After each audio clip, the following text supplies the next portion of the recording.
कहानी है रामपुर गांव की, जहां के मर्द महिलाओं को हमेशा नीचा दिखाने की कोशिश में रहते। अरे अभी तक खाना नहीं आया, क्या मुझे एक और शादी करने की जरूरत है? नहीं जी नहीं, ऐसा मत करना, वरना मैं कहाँ जाऊंगी। खाना लेकर मैं अभी आई जी। गांव की पंचायत में भी फैसले हमेशा औरतों के खिलाफ ही रहते। मैं जो फैसला सुनाता हूँ वो भगवान की आज्ञा होती है। इस लड़के ने अपने मन से शादी करके अच्छा नहीं किया। लड़के को घर भेज दो और इसकी शादी इसकी जाति की किसी लड़के से करवा दो, लेकिन ये लड़की, इसे तो गांव के बाहर निकाल दो। नहीं नहीं जमींदार साहब, ये क्या बोल रहे हैं? ऐसा नहीं हो सकता। मेरी बेटी मासूम है, इसे अच्छे बुरे की समझ नहीं है। अरे कहाँ जाएगी ये बेचारी? कहाँ जाएगी? इतनी चिंता है तो पूरे परिवार का गांव निकाला कर देते हैं। बेचारे पूरे बसे बसाए परिवार को गांव छोड़ना पड़ता है। चाहे जो हो, अगर बेटियों को कंट्रोल नहीं कर सकते तो गांव में रहने का कोई मतलब नहीं है। यहाँ औरतों को दब कर रहना होगा। कोई भी अपने हिसाब से कुछ नहीं कर सकता, सब ईश्वर की मर्जी से ही होगा। तभी गांव का एक आदमी दौड़ा दौड़ा आता है। सरपंच साहब, जमींदार साहब, वो कालिया है ना, उसकी बेटी पढ़ने के लिए शहर जा रही है। अच्छा, ये कब हो गया? और कालिया की हिम्मत कैसे हो गई ऐसा करने की? लेकर आओ उसे और उसकी बेटी को। बस फिर क्या था, हाजिर हो जाते हैं कालिया और उसकी बेटी सरपंच के सामने। अरे कालिया, ये क्या सुनने में आ रहा है? बेटी को इंजीनियर बना रहा है तू? और ये बता, गांव में तो स्कूल नहीं है, फिर कहां से इतनी क्लास पास कर गई तेरी बेटी? राधा, जो कि कालिया की बेटी है, उसे लगता है कि सरपंच उसकी तारीफ कर रहे हैं।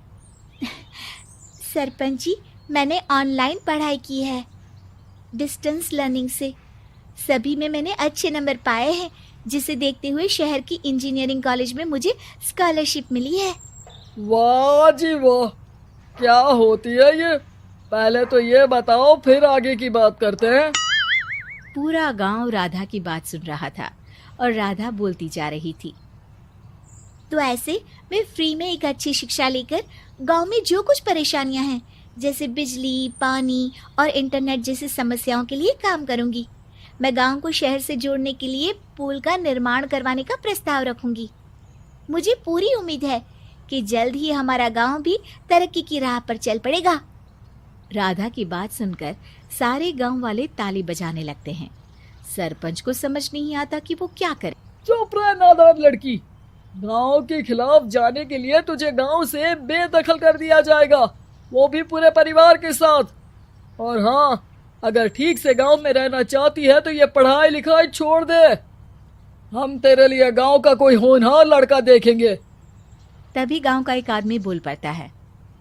अरे नहीं नहीं सरपंच जी, राधा बिटिया जो बता रही है, अगर वैसा हो जाए तो हम लोगों को पैसा कमाने के लिए बाहर नहीं जाना पड़ेगा। हाँ जी, और ना ही कोसों दूर पानी के लिए भटकना पड़ेगा। हमारे बच्चे भी अच्छी पढ़ाई कर सकेंगे और आगे बढ़ेंगे, ना कि हमारी तरह खेती करते बैठेंगे। क्यों गांव वालों, राधा बिटिया का साथ देना चाहिए ना। सरपंच देखता है कि गांव राधा के साथ है तो वो चुप हो जाता है। वो घर आकर अपने सलाहकार से बात करता है, जो बहुत ही चालाक किस्म का इंसान होता है। अरे सरपंच साहब, आपको बहुत ही होशियारी से काम लेना पड़ेगा। एक बार गांव तरक्की कर गया, यहाँ के बालक पढ़ लिए तो कोई ना पूछेगा आपको। और फिर ये जो बेटा और बेटी है ना आपके, इनको भी आम लोगों की तरह ही जीवन जीना होगा। हाँ, लेकिन करे तो क्या करे? वो ना आप मुझ पर छोड़ दीजिए, बस मैं जैसा बोलूं करते जाइए। अगले रोज सुबह जब गांव वाले सोकर उठते हैं तो राधा के घर के बाहर और साथ ही वो लोग जिन्होंने राधा का सपोर्ट किया था, उनके घर के आगे लाल रंग से कल आऊंगी लिखा होता है। कल आऊंगी, यह क्या होता है? अरे यह तो खून से लिखा है, लगता है कोई भूत प्रेत या चुड़ैल का साया है। चलो सरपंच जी के पास चलते हैं। सभी सरपंच के पास जाकर उसे सारी बात बताते हैं। अरे ये तो बड़ी मुश्किल की बात है। चलो मैं एक बाबा को जानता हूँ, उन्हें बुला लेता हूँ। सरपंच बाबा को लेकर गांव के घर के बाहर जाता है।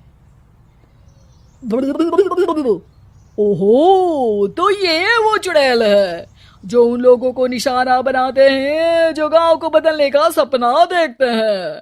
वो गांव को ऐसे ही संपन्न देखना चाहती है, वो नहीं चाहती कि कोई बाहरी यहाँ का कायाकल्प करे।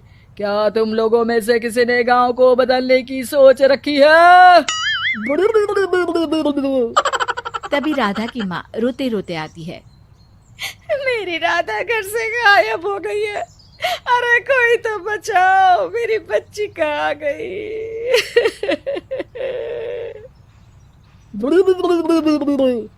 ले गई वो चुड़ैल, तेरी बच्ची को ले गई। अब वो उसे श्रापित करके छोड़ेगी, उस पर चुड़ैल का साया हो जाएगा। तभी बुरी सी हालत में राधा भी वहां आ जाती है। उसके बाल चुड़ैल की तरह फैले होते हैं और कपड़ों में खून लगा होता है। सभी राधा को देखकर डर जाते हैं। माँ, पता नहीं मुझे कौन उठा कर ले गया था। अरे दूर दूर हो जा चुड़ैल, अब हम लोग इस गांव में नहीं रुकेंगे। अरे कैसे बातें कर रहे हैं आप? कल तो आप मेरे भरोसे गांव का हुलिया बदलने, अपने बच्चों को पढ़ाने और तरक्की उन्नति की बात कर रहे थे, तो आज क्या हो गया आपको? ये फिर तुम लोगों को बहकाएगी। ये चुड़ैल गांव में आ चुकी है, ऐसे ही ये तुम्हारे घर के बच्चों को भी ले जाएगी। गांव वाले राधा को गांव से बाहर निकाल देते हैं। उसके माँ बाप रोते रहते हैं, लेकिन गांव वाले नहीं मानते। मैं भी अपनी बहन के साथ गांव के बाहर रहूंगा, लेकिन वो पढ़ाई नहीं छोड़ेगी। वहीं सरपंच के घर पर सलाहकार कहता है। देखा, सांप भी मर गया और लाठी भी नहीं टूटी। लेकिन अगले ही दिन सरपंच के घर के बाहर भी वही शब्द लिखे होते हैं। और फिर सरपंच की बीवी कहती है, हमारी बेटी को किसी ने अगवा कर लिया है। तभी राधा का भाई वहां आ जाता है। अरे गांव वालों, मैंने सरपंच जी की बेटी को देखा था। वो चुड़ैल उसे उठाकर ले जा रही थी। अरे क्या मजाक कर रहे हो? नहीं नहीं सरपंच जी, आप नहीं जानते।